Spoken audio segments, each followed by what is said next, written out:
Hello and welcome to this next part of It Gets So Lonely Here. Last time we went to the castle and got very friendly with a lonely princess there. Everything seemed to have been going very well, but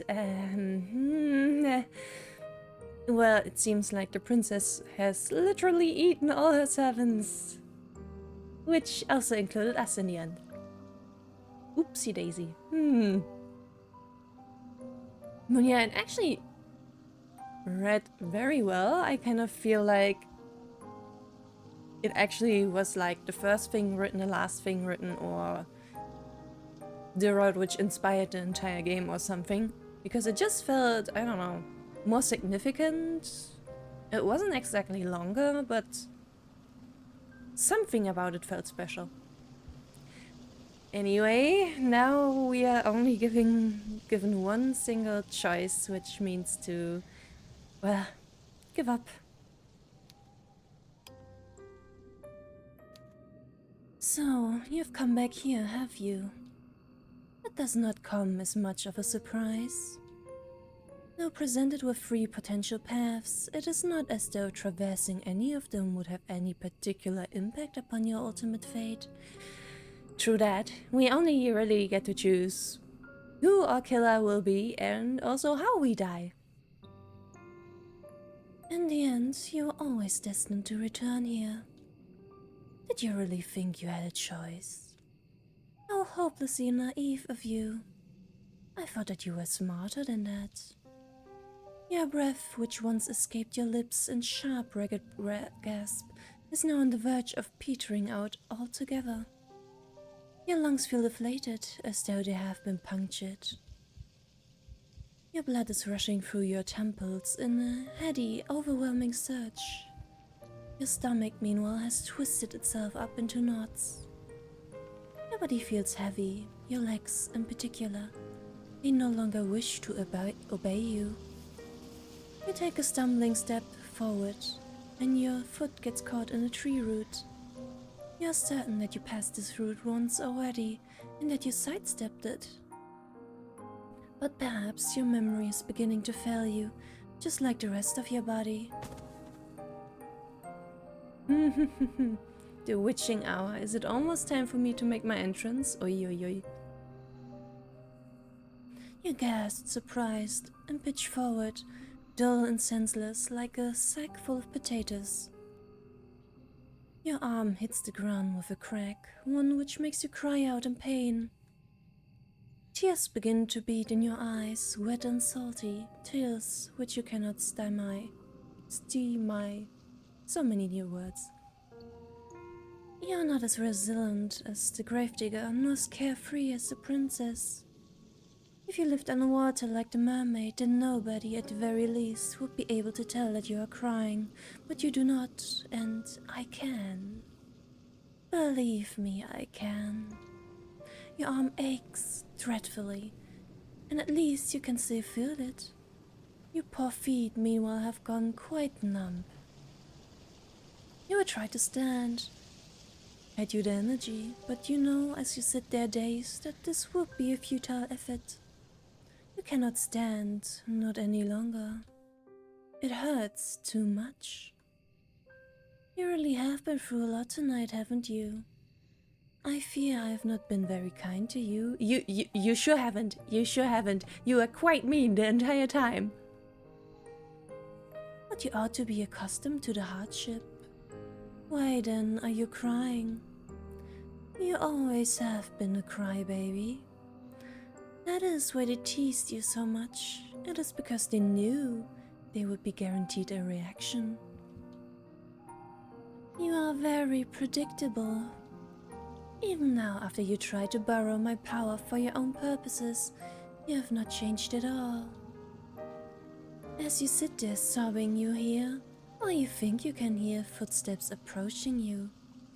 There to the right is the snapping of a twig. To your left, the telltale rustle of leaves. Your very sense feels razor sharp, honed to a knife's point by anxiety. You are so panicked You feel as though you are going to be sick. If you want to vomit, then why not? There's no shame in it. There's nobody here to judge you. Nobody but me. I have always been here, you know. I'll always be here no matter how fast you try to run, or how far. So I assume our narrator is the one our protagonist has been running from the entire time. Did you really think you could escape me? Poor sweet child. Poor little fool. I did tell you, did I not? A contract with a witch is binding. No amount of physical distance between the both of us could ever sever it. I told you I would never let you be lonely, and I meant it. Oi, oi, oi. But I've had rather enough of these little games. It's time for me to collect my collateral. Yay. Well, at least you have a very cool design. A soft gasp escapes your throat as you feel arms wind away about your back. Naturally, you know whose arms they are. By the way, what kind of contract did you guys make? They are mine. I've been watching you all night, but this is the first time I've reached out to you in so direct a manner. Did you not expect me to be so forward? I can hear your heart fluttering in your chest. It is beating very quickly like a startled rabbit's.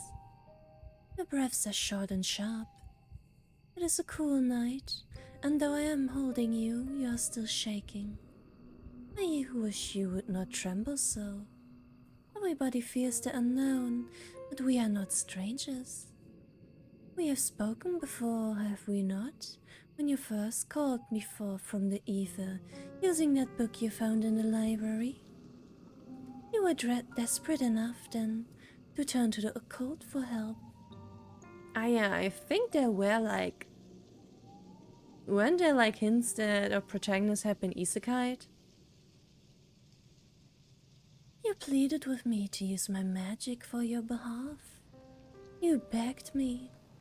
You implored and you entreated, and you wheedled and you whined, and as though I had some reservations, you forced my hand. I had no choice, not in the face of your desperation. You did not want to be lonely anymore. You wanted to have a friend, somebody who would always be there no matter what. You wanted somebody to love you. Is that not what you demanded of me? Is that not what I have given you? You might think me wicked, but I think you are being awfully cruel yourself to run from me after I made all of your wishes come true. How did you make them come true? Is your Yuri Let paradise the wish coming true thing?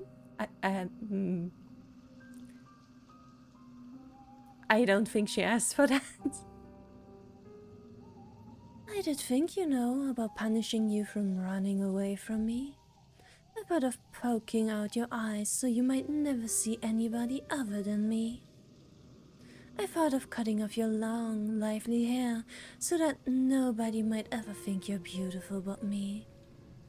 I thought of breaking your legs so that you might never be able from escaping from me. I turned all these intriguing ideas over in my mind, but I am a merciful witch. Though you hurt me, I did not wish to hurt you. You asked after all that I love you, and that is what I did. I have drowned you in my love. I have buried you beneath my love. I have swallowed you with my love. I see that those were all your ideas, huh? You have always been a sad, lonely girl, one who has been starved of affection. Nobody has ever cared for you. Life has been a barren, empty wasteland, one devoid of any other fonder feelings. That's why I have to drown you, you see. That is why I had to bury you. It is why I had to swallow you. In the end, I was doing you a favor. I was doing it all for you. In that sense, you are very lucky. Do you know that? There are few people in the world who have had the privilege of being laughed to the brink of insanity quite as many times in one night. There are few people in the world who can claim to have been loved by a witch. You've experienced so much love, it ought to have slaked even your unquenchable thirst. You know now what it feels like to be adored. I've more than upheld my end of the bargain. Now I think it is time that you do the same. From this night forth, you and I will always be together. Then I shall be able to love you endlessly. You will never be lonely again. Ay, ay, ay, ay, ay, ay, ay. Hahaha.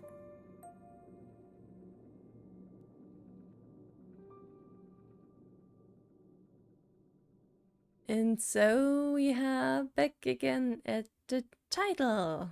Yay!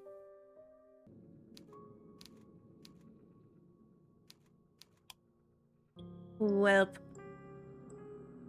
Well, my saves are gone. Well, I do know that there should be more to this, I think. Yeah, we still have a CG to get. We are missing still one, so I guess I gotta play again. I will probably just cut to until we get some new things. You are running through a forest. This shouldn't come as a surprise to you. You have been here before, haven't you? It is beginning to feel like you've been running for a long time, but the sun, despite the overwhelming weariness which assails your legs, has yet to rise. Why, I wonder, could that be? You are sure as you run, but you have seen this all already.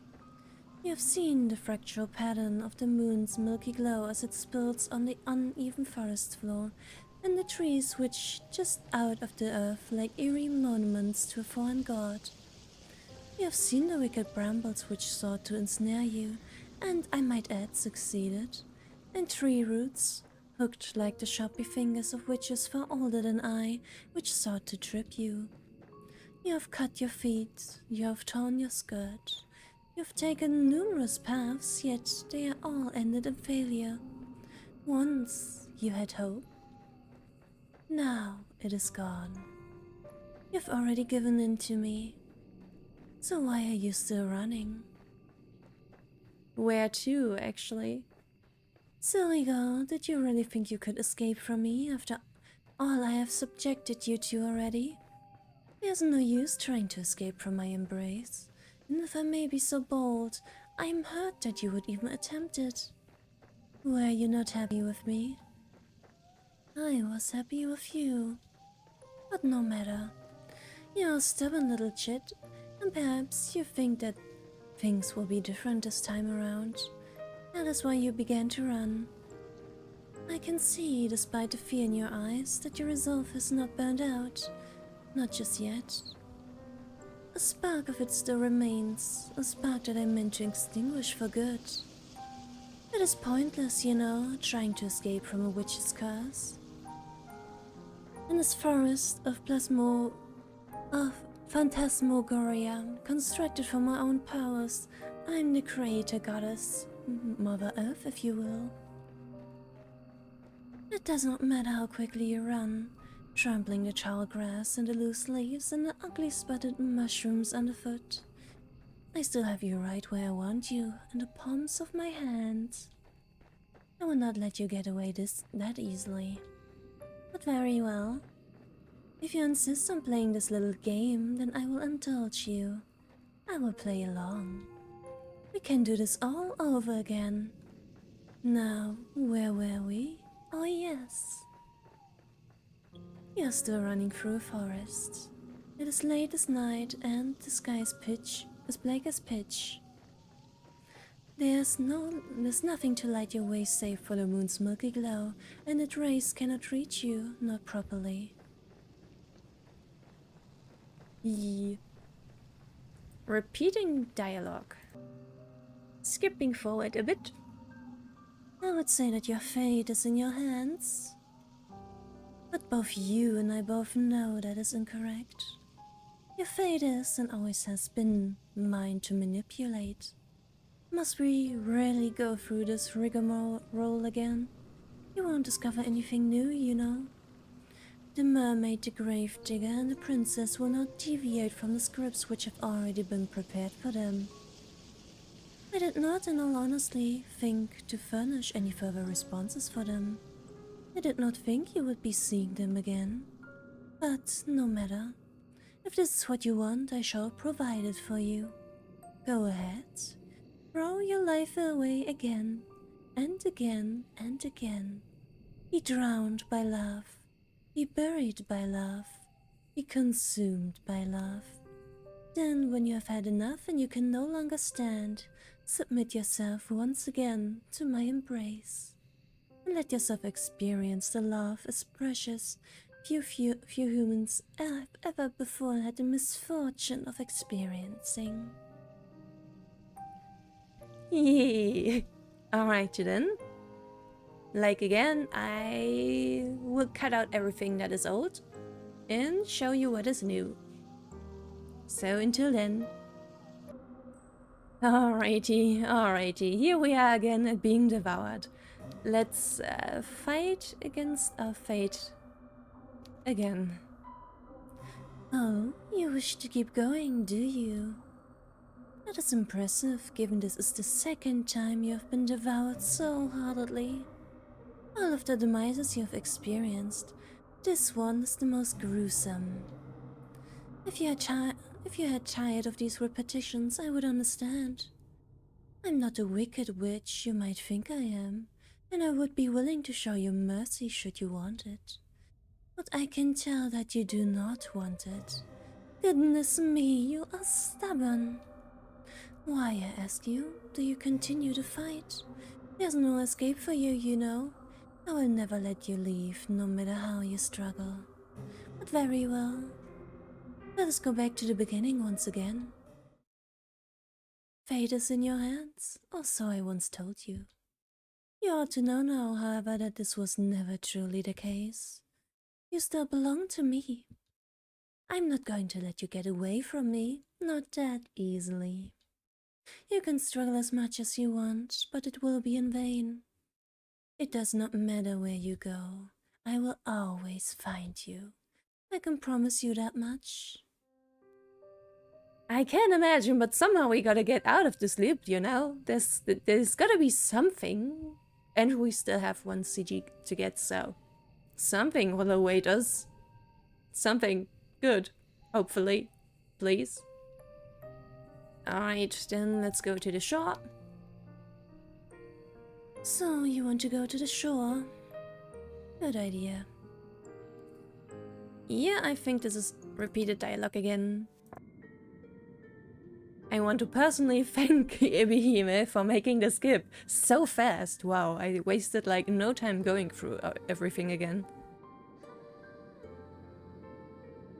It is thundering outside. Alrighty, let's fight against our fate again. Oh, you still wish to soldier on, do you? That is remarkable, given that this is the second time you have been pulled beneath the ocean's surface. I would have thought you would want to give up by now, but no matter. You really are stubborn. I cannot promise a better fate than this awaits you, regardless of what you might choose, but I am willing to indulge you. Let us go back to the beginning once again. Your fate is in your hands. At least that is what you once thought. Yep. How much longer can you keep resisting, though? I cannot wait to find out. Yes. It is very interesting having to fight the narrator in this way, though. Would be fun to experience this in a bigger capacity with a much bigger VN. Though I think some of them already exist, like I think, at least in meta sense, I think You, Me and Her is also like that. Though I don't know if I can record that.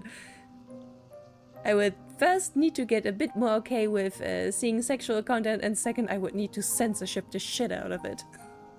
But well, maybe one day. There are places you can actually also release like uncensored footage, so might be an idea to do like two versions of that, I guess. But yeah, I will need to sit through age scenes, and that would be uncomfortable to say the least. But I'm not unwilling to try. Alright, anyways, let's go to the village. Whee!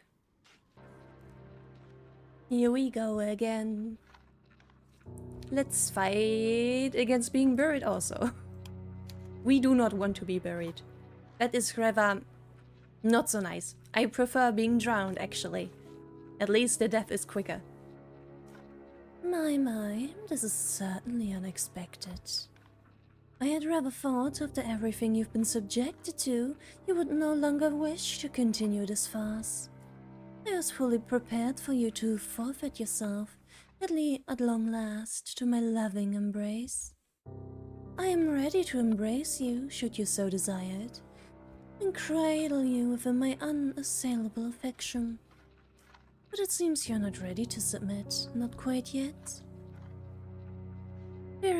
Being buried alive twice over has not been enough to diminish your determination.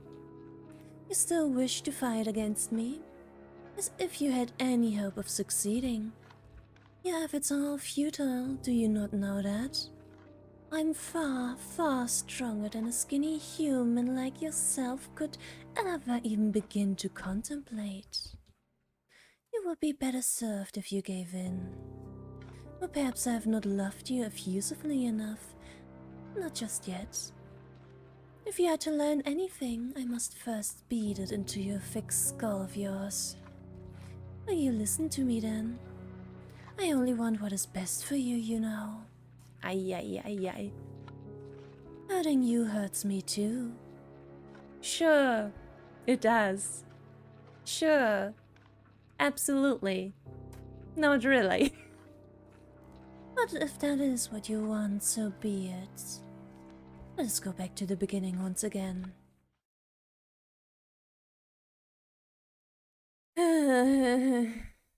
Yes, we belong to you. Do your very best.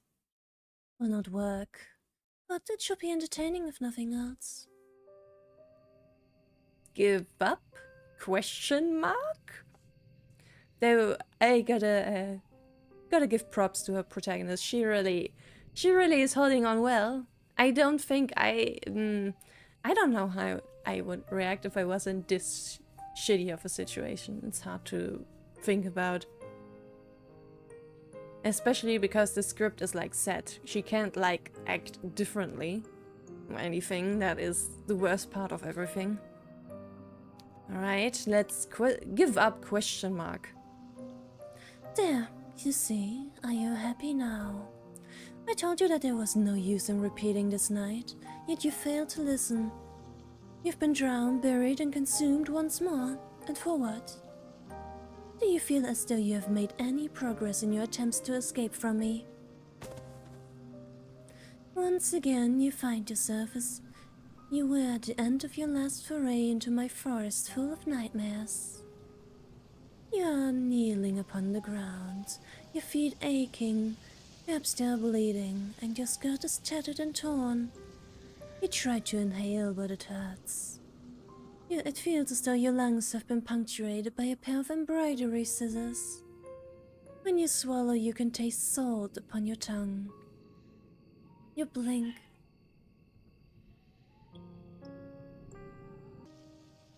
Oopsie daisy, it seems my mother got absolutely drenched because hell is going down outside right now. Yeah.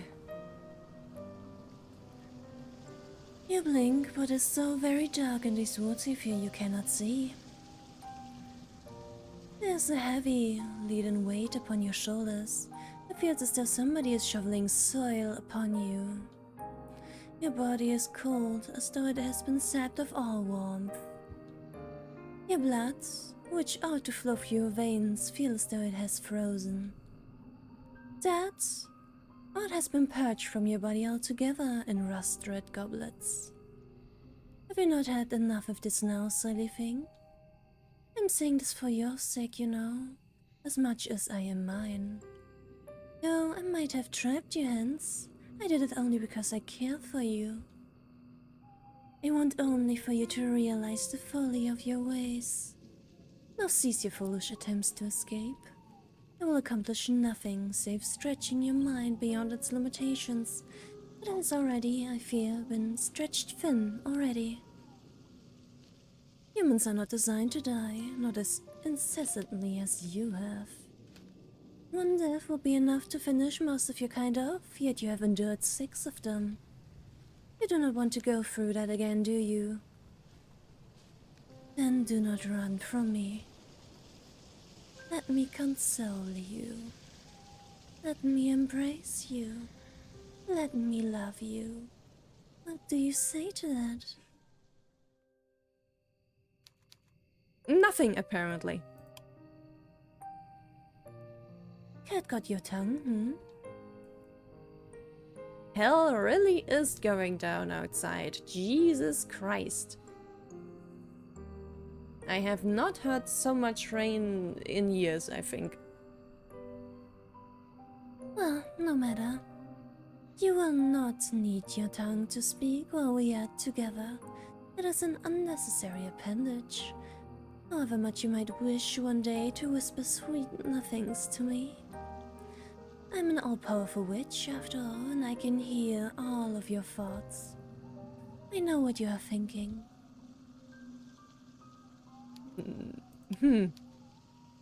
Yes, that is right. Silence is golden, as they say. You do not need to speak. You do not need to blink. You do not even need to breathe. Now that you are finally mine, I will cut off your tongue, and I will pluck your pretty little eyes, and I will... Yes, yes, yes. Stand up for yourself, girl. I beg your pardon. What was that, dear one?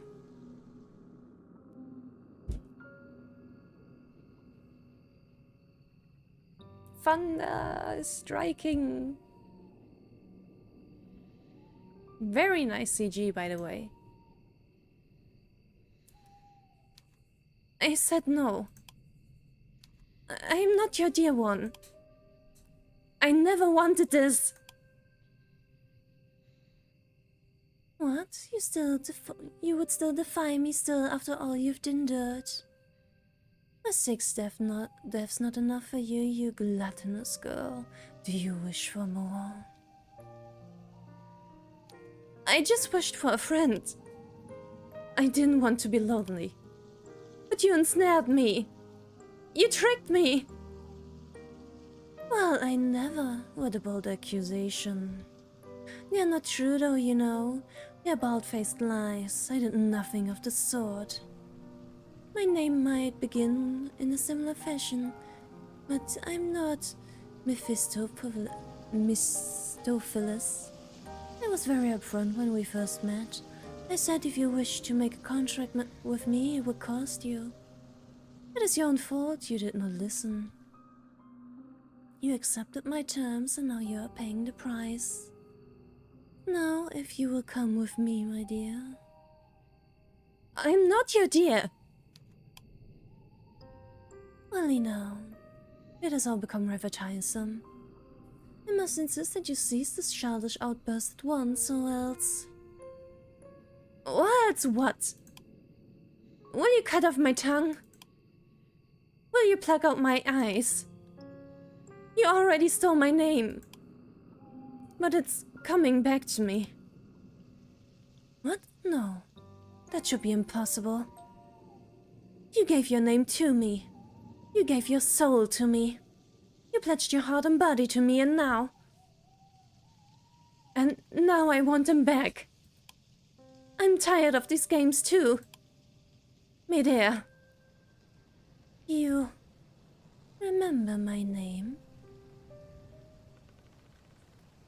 I do now. You called Medea and I... No, stop it. I'm called Rosette. We have a name for our protagonist. It can be. I knew you were stubborn, but... I learned how to be stubborn. I'm used to being bullied. You're just like the others. I'm not afraid of you anymore. You took everything from me, and now I'm taking it back. No, you can't. Rosette, please, don't go. Don't leave me. We made a contract, you and I. You said you wanted a friend, and I promised to be that friend. I promised that I would always be there for you.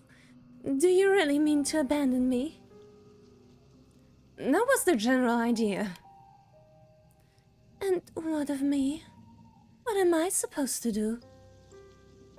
You? You can rot for all I care. Ha ha ha. He who. Medea, you kind of deserve this. You very much deserve this. What? No, Rosette. I call after you're returning back, but you do not heed my words. You do not turn your head. Once it was you who knelt in the dirt, your clothes tattered and torn, your dignity alongside it. You were so vulnerable then, and you were so very beautiful. In a perverse way, however, I think you might look even more beautiful now that you're walking away from me. That's the thing you humans say, is it not? You never realize just how much you value something until you no longer have it. It does not hold true in my case, however. I knew you were a precious find when you first summoned me. Your fiery determination, even in the face of extreme hardship, endeared you to me. I thought you were very noble, really. How you had survived for so long in an environment which was so very hostile. For a human, I thought you remarkable. That's why I decided to form a contract with you.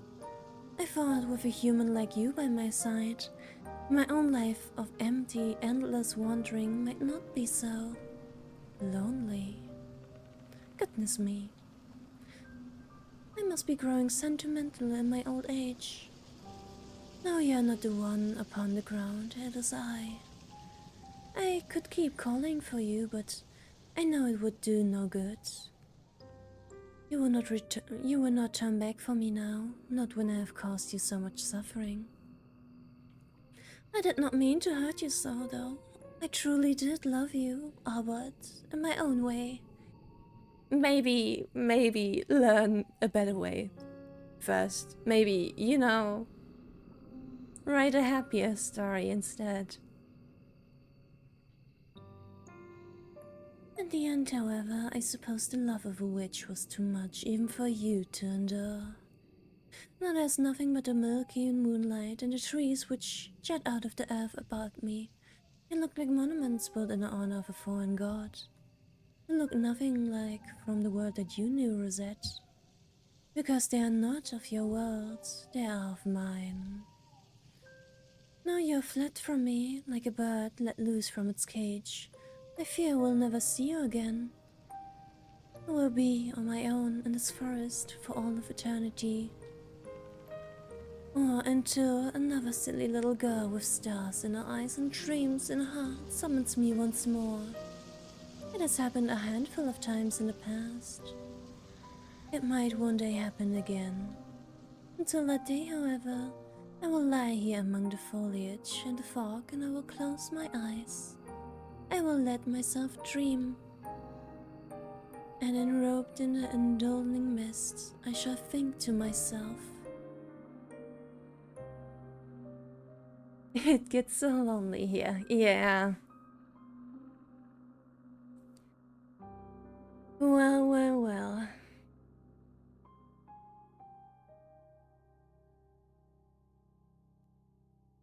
Alrighty then, I think we actually do have all the CGs now. Yay!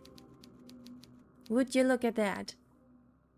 However, I think there's still some stuff. But I guess let's first read Ebihime's note here. Hello everyone, this is Abby again, and now it's time for the second lot of office notes. Yay! Although now that I think about it, it's entirely possible that you might have missed the first lot of office notes if you didn't think to check them before starting a new game. Yeah, oopsie. In that case, this would be your first lot of office notes instead. In any case, literally as I was planning out It Gets So Lonely here, I didn't intend for there to be more to the story after the first playthrough. I was going to end the story after the witch Medea ensnared a despairing Rosette in her gasp. Let's get lower. But while I was coding the VN together, I thought it might be a cool idea to do a New Game Plus situation, where starting the game for a second time gives you a slightly different outcome. I've done this in my earlier VNs, Empty Horizons, so it's not exactly new territory. I had fun implementing an alternate storyline in Empty Horizons, however, so I thought I might as well do it here. So, for the second playthrough, I thought it would feel narratively satisfying to give the reader, though Rosette isn't really allied with the reader, she has a personality of her own, an opportunity to get the better of the second-person narrator who has been watching them die over and over again. Initially I thought of making the confrontation between Rosette and Medea more humorous in tone, with Rosette snapping after being subjected to so much drama. I was thinking of having full-on comedy music playing in the scene while Rosette shouts at Medea, "Stop calling me my dear one, I do have a name, you know," but I eventually decided I could make the confrontation more striking if I made it more dramatic instead. Yeah, I agree. This is a lot more impressive than if it had been a comedy routine. The core of my original idea still remains, however, even though the confrontation is more serious. Rosette still calls Maeda out for being horrible to her, declares that she's being sick of being toyed with, and storms off to go and get bullied some more in the real world, presumably. Oof. Well, that's probably better than being drowned, buried alive, or eaten. I wanted the confrontation to pack a bit of a punch, and to feel less ethereal and unformed than the rest of the story, so I decided to commit here and actually give the two leads characters names. Medea is a pretty straightforward name for a creepy witch, if you know your Greek mythology, though there's also an antagonistic character in Tanith Lee's The Silver Metal Lover called Medea, who has a twin brother called Jason, which might have influenced my decision. I do know the Greek character Medea, though mostly from Fate Grand Order. As for Rosette, she actually gets her name from the Sadie infamous 120 Days of Sodom. 120 Days is a horrible story, really, that I wouldn't recommend to anybody, but some of the names in it are very pretty at least. 120 Days has Columba, Hyacinth, and Hibe, which are all names nice enough that I would like to use them myself in other projects. These names, however, are associated with child characters who have been kidnapped for nefarious purposes. Oh boy. The real names stripped from them by their wicked new masters in a further display of control. The child characters with aesthetic names in 120 Days aren't affordably bodily autonomy, and they're even robbed of their identities. I suppose you could say it's ironic. I'd use such a name for It Gets So Lonely here as lead, when reclaiming her name at the end of the story is what allows her to escape her captor. But I mostly chose the name because I think it's pretty, and I've been wanting to use it for a while. The mechanics of Rosette's showdown with Medea was inspired meanwhile by the popular mobile game Fate Grand Order. Yeah. In Fate Grand Order, you the player assume the role of a silent lead who never speaks in the story save for the odd choice option which pops up in the story.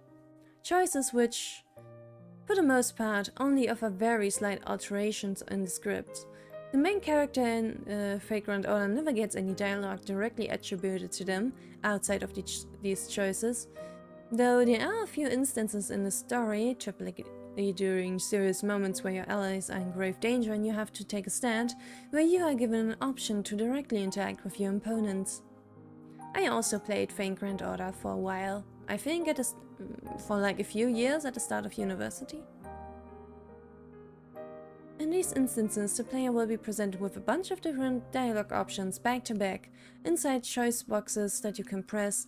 I suppose the interactivity of having to physically click on the dialogue so your character can say it makes it feel more like you are actually facing off and against an enemy. Yeah, like the confrontation with Medea, yeah. Taking a sip.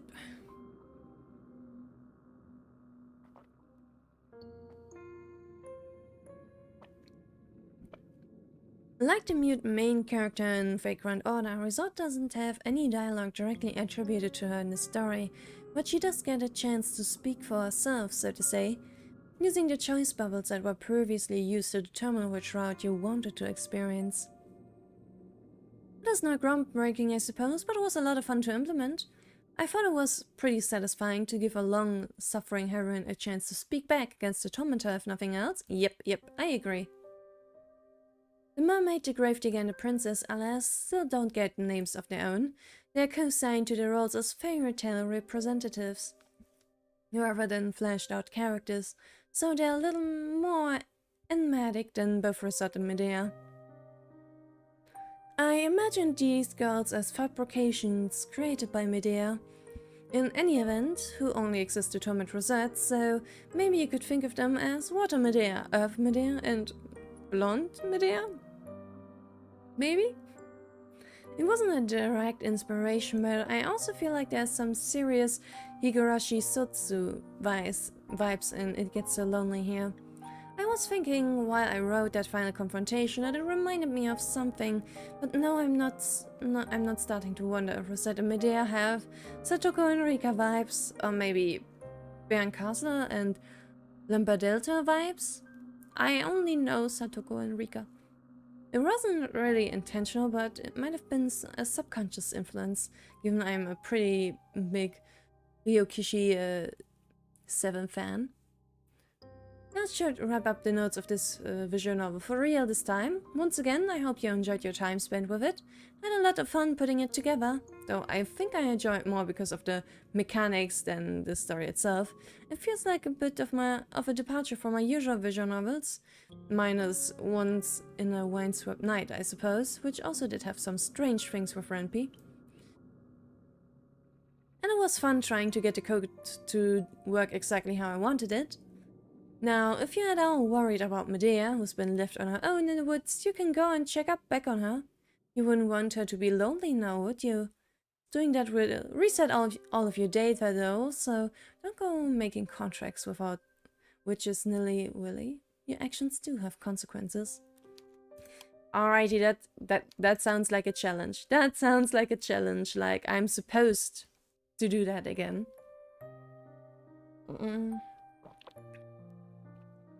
I'm talking so much. Suddenly. Alright, so I guess... let's... take a look.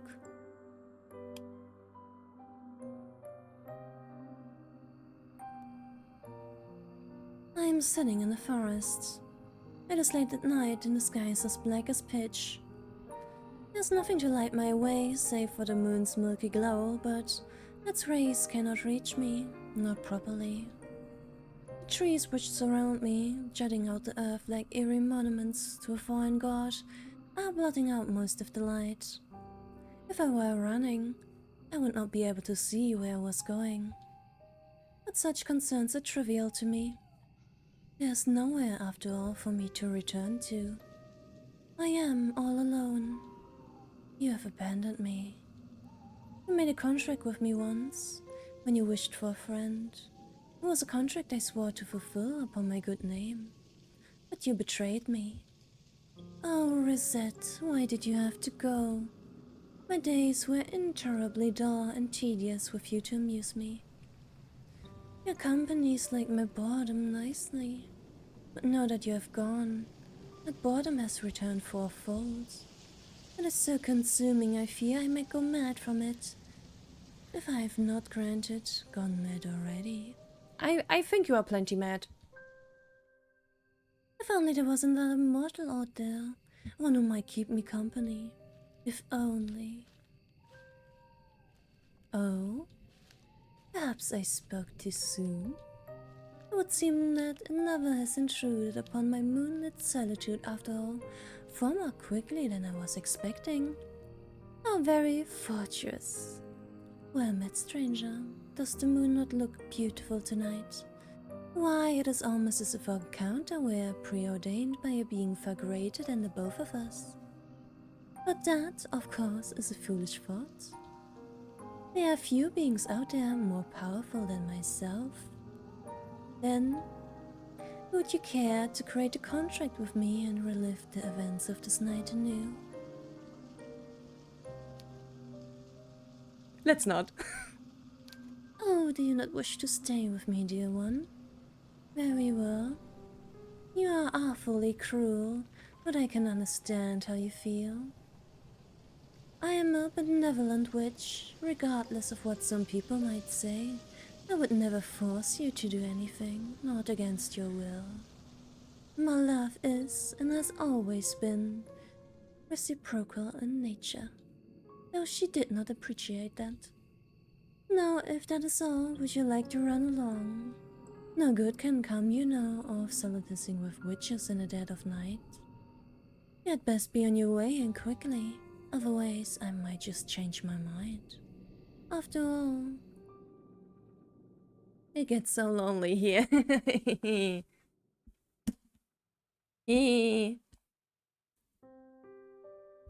So many title drops in this game. And it always catches me off guard. Okay. Alrighty then. Then I guess let's make a contract this time. Oh, are you still here? I thought I had already sent you on your way. You certainly are a stubborn child, but you are a very cruel one to take delight in my suffering as you are. Now, don't just stand there. If there's something you wish to tell me, I would bid that you tell it. Have you reconsidered my earlier offer? Yes, yes. Very good. Now come to me, dear one. You're lonely too, I can tell. The scent of loneliness positively rolls off you, much like mist in the early morning. Oh, come, do not look so surprised. It was not all that difficult to guess. Why else would you be spending time with me? Had you anything better to do with your time? We are all lonely here. In that sense, we might not be so dissimilar, you and I. Though I might be a witch and you are human, I'm not a stranger to the complicated emotions of your kind. I was human myself once upon a time. Though it was a very, very long time ago. Now come to me, I shall tell you a story. I will tell you a story of a girl running through the forest without ceasing, a girl entrapped in a patchwork fairy tale world with no beginning and no end. My story will unravel unbroken from now until the end of time, and if you allow yourself to be submerged within it, we would never be lonely again. Ay, ay, ay. And the game decided to go, nope. Be gone. Alrighty, according to the guide there is a little bit more I can find, at least to get all the achievements, so I guess I'll see if I can find any more story. Otherwise this will be the end, I guess. But first off, let's see. But yeah, let's see if there's anything different if I do so. Until then, I checked and it seems that this was everything in terms of story. Alrighty then. Then I guess to give my final thoughts. This was quite a pleasant way to spend my time. I'm quite a fan of, let's say, toxic or messy Yuri ships, so this was a treat. Oh, of course, because it's a game jam, it's rather short. And it only has few CGs and all that, but it's really, really impressive for a game jam game, really. Honestly, just in terms of like playtime, in the amount of CGs, that's a lot for a game jam game that is like made in a very limited amount of time. Then there are also so many translations of it, like geez, all this for free. That's a lot, honestly. So yeah, I can only recommend it. My favorite route, yeah, is definitely the princess. It just feels very significant, you know? Like, and also more extreme than the other ones. It's just a lot to see all the corpses of the other servants next to you, yeah, being eaten yourself. Youchie. Otherwise, I do really like Medea, I think, in terms of characters. Having that kind of narrator toy with you like that and demean you like that is very fun, I must say. I'm, in general, actually a big fan of like the second-person narration. I mean, there are times where it doesn't work. Like, I struggle to read like Reader X fanfiction, stuff like that. Because then, yeah, the protagonist is supposed to be you, but the protagonist does not act like you, and then it frustrates me instantly. But like here, the protagonist is not supposed to be me. It's very, very clear that the protagonist is very defined. And that the second person narration is very much about this other person, about the protagonist, about Rosetta. So yeah, that was a lot of fun, a lot of fun. Nice to be playing a Yuri game, gotta do that sometimes more often. Alrighty then. I think those were all my thoughts. I shall see you then later with another game. Until then, bye bye.